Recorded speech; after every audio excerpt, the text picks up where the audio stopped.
Hi guys, మనం tribal museum video complete చేసుకున్న తర్వాత అండ్ పక్కనే ఉన్న ఈ కాఫీ మ్యూజియంకి అయితే వచ్చాం. సో ఇక్కడికి వచ్చిన తర్వాత ఏమైందంటే నేను షూట్ స్టార్ట్ చేసినామంటే అక్కడ ఉన్న సెక్యూరిటీ గార్డ్స్ అండ్ ఇక షాప్లో ఉన్న వాళ్ళు ఇక వర్క్ చేసే వాళ్ళు వీళ్ళందరూ సడన్గా ఆపినరు వచ్చేసి, బ్రో ఇక్కడ మీరు వీడియోస్ అయితే తీయొద్దని చెప్పారు. సో ఎందుకు ఏంటని నేను రీజన్ అడిగా. సో రీజన్ అడిగితే ఏమన్నారంటే ఈ మ్యూజియంలో ఒక కాఫీ షాప్ ఉంది అండ్ చాలా మంది మా కస్టమర్స్ వస్తూ ఉంటారు, సో కొంచెం మీ వల్ల కొంచెం డిస్టర్బ్ అవుతారు మీరు వీడియోస్ తీయడం వల్ల, అండ్ ప్లీజ్ మీరు వీడియోస్ అయితే తీయకండి ఇక్కడ అని చెప్పారు.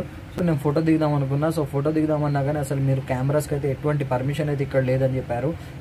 నేనైతే కొంచెం కవర్ చేసిన, ఇక కవర్ చేసిందే మొత్తం ఇది. ఇక మనం ఇప్పుడు కాఫీ మ్యూజియం దగ్గరికి అయితే వచ్చేసినాం. సో ఇప్పుడు లోపలికి వెళ్ళి టికెట్స్ అయితే తీసుకుంటాడు మన రవి బ్రో.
గైస్ మనమైతే ఇక్కడ కాఫీ మ్యూజియం నుంచి బయలుదేరుతున్నాం. సో చాక్లెట్స్ తీసుకున్నాం. సో వీడియో అయితే తీయొద్దని చెప్పిండ్రు చాక్లెట్లు అని. బ్రో వీడియోస్ వస్తాను నువ్వు తీయదు బ్రో అని చెప్పి, ఏం కాదు ఇక మనమైతే ఈ నుంచి సో రూమ్కి వెళ్దాం. ఇక